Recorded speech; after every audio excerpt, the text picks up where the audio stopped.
तो मेरा अनुरोध रहेगा पहले पेरेंट्स से कि आप लोग अपने बच्चों के सोशल मीडिया का जितना एक्सेस है उस पर कुछ मॉनिटरिंग रखें, जिससे कि अपराध ही कारित ना हो। एक ड्रग्स फ्री देवभूमि बनाने के उस और हम अपनी तरफ से जो भी प्रयास कर सकते हैं वो हम प्रयास करेंगे। अब हम जनपदों में मॉक ड्रिल्स करेंगे, साथ ही साथ पब्लिक को ये अवेयर होना चाहिए कि इन मॉक ड्रिल्स के कारण कोई पैनिक ना। नमस्कार, आप देख रहे हैं सुरागीलाल न्यूज चैनल और मैं हूं आपके साथ उंजिला फातिमा। इस वक्त हम मौजूद हैं काशीपुर एसपी ऑफिस के बाहर। जी हां, बिल्कुल, आज जैसे कि आप सभी को विदित है कि आईजी कुमार डॉक्टर रिद्धिम अग्रवाल जी का आज यहाँ पर काशीपुर दौरा था। इसमें उन्होंने मीडिया से मुखातिब होकर कई मुख्य बिंदुओं पर जो है वार्ता की, जिसमें उन्होंने एक बड़ा बिंदु रखा है इम्पैक्ट ऑफ सोशल मीडिया।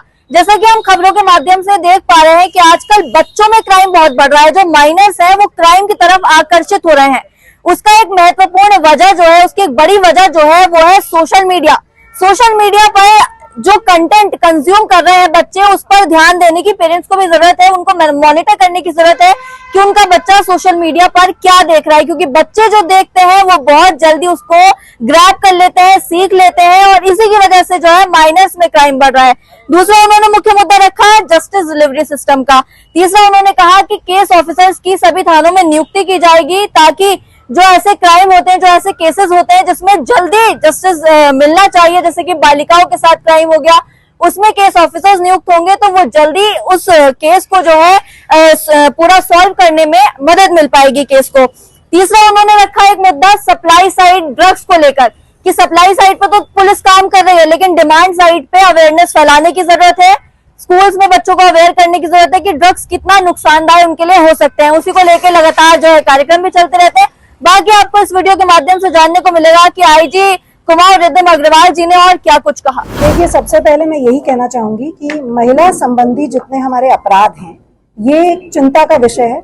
निरंतर इसमें वृद्धि भी हो रही है, और अच्छी बात ये भी है कि पुलिस इनको रजिस्टर भी कर रही है, इसलिए भी इसमें एक हम देख रहे हैं कि वृद्धि दिखती है।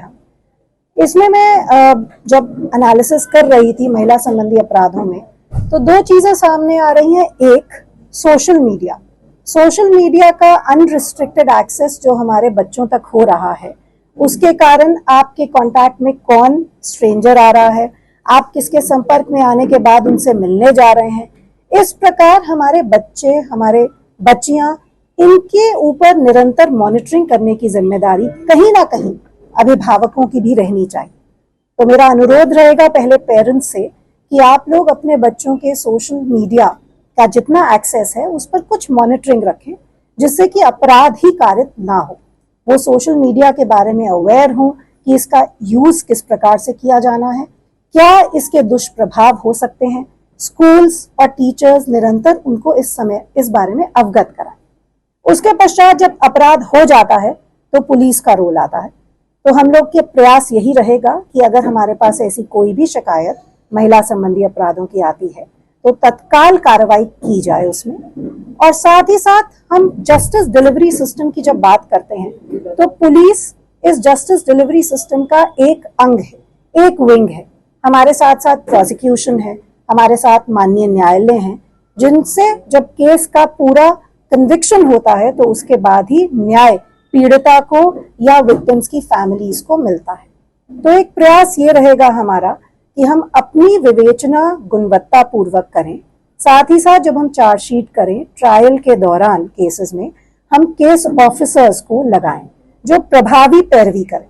केस ऑफिसर्स के संबंध में समय समय पर पुलिस मुख्यालय द्वारा भी निर्देश दिए गए हैं, और आज की मीटिंग में हम लोगों ने ये डिसाइड किया है कि प्रत्येक थाने से हम ऐसे महत्वपूर्ण केसेस जिसमें या तो कोई जघन्य अपराध हुआ हो या किसी और कैटेगरी से बच्ची ऐसे ट्रॉमा से गुजरी हो, तो उन केसेस में हम केस ऑफिसर्स की नियुक्ति करें जो कोर्ट्स में जाकर हमारे केसेस की प्रभावी पैरवी करें, इंश्योर कराएं कि विटनेसेस समय से पेश हो रहे हैं, इंश्योर कराएं कि विटनेसेस हॉस्टाइल नहीं हो, और जल्द से जल्द फास्ट ट्रैक में ऐसे केसेस को लाकर कन्विक्शन की ओर लेकर जाया जा सके।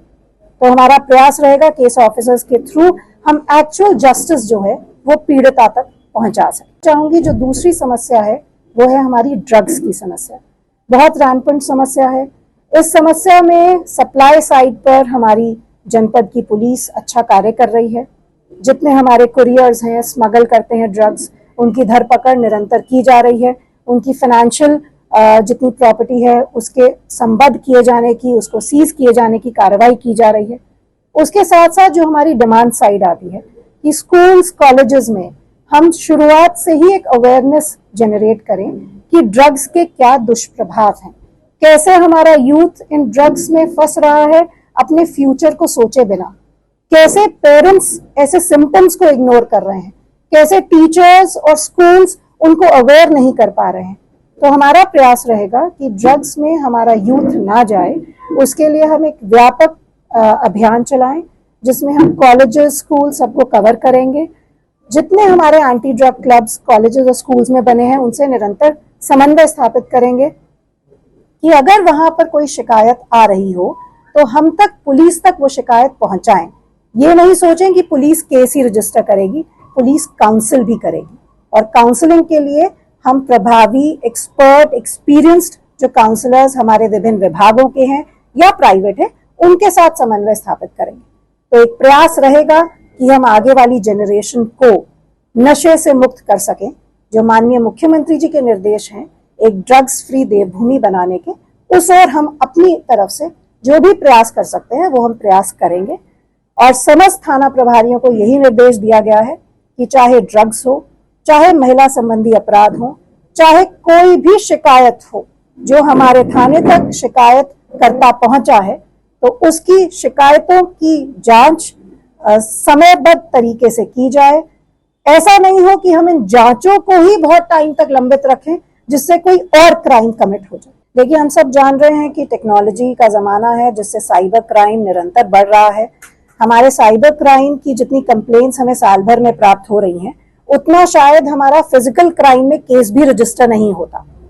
ये बढ़ोतरी को देखते हुए भारत सरकार द्वारा, एमएचए द्वारा एक साइबर कमांडोज का कोर्स करवाया गया, जिसमें आईआईटीज जैसे बड़े इंस्टीट्यूट्स को एनरोल किया गया। वहां पर हर स्टेट से कुछ टेक्निकली साउंड जो हमारे कर्मचारी थे वो गए, उन्होंने 6 माह की ट्रेनिंग ली है।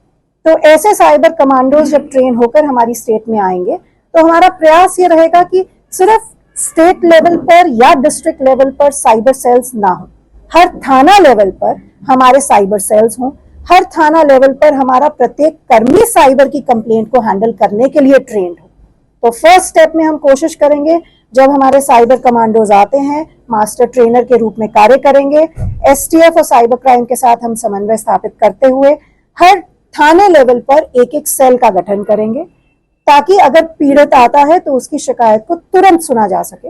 और उसके बाद फिर हम धीरे धीरे हर कर्मी को टेक्नोलॉजी में ट्रेन किए जाने का प्रयास करें।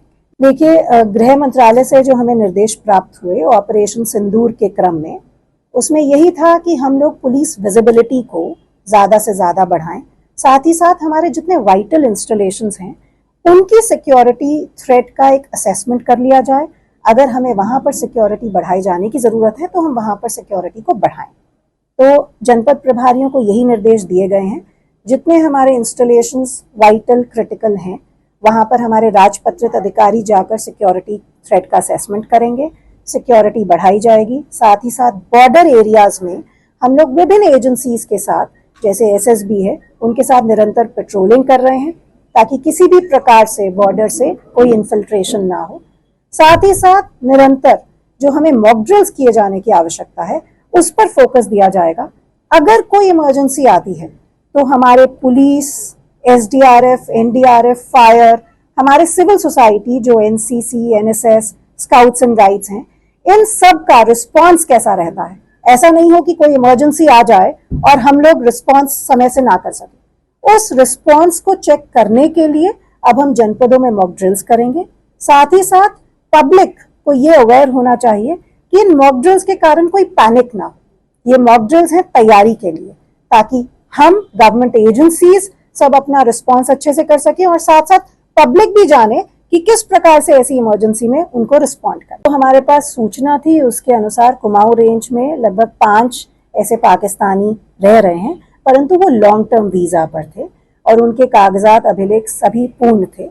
उसके पश्चात एक पाकिस्तानी यहाँ पर होने की सूचना जब प्राप्त हुई थी, हमें जम्मू कश्मीर पुलिस द्वारा दी गई थी, तो उनको डिपोर्ट कर दिया गया है। फिलहाल पाकिस्तानीज या आउटसाइडर्स की हम अगर बात करें जो उत्तराखंड राज्य में बिना अभिलेखों के या फर्जी अभिलेखों के साथ रह रहे हैं, उनके विरुद्ध एक व्यापक सत्यापन अभियान स्टार्ट किया गया है। अगर आपने आधार कार्ड अपना फर्जी बनाया है तो UIDAI से हम समन्वय स्थापित करते हुए उसको आइडेंटिफाई कर रहे हैं।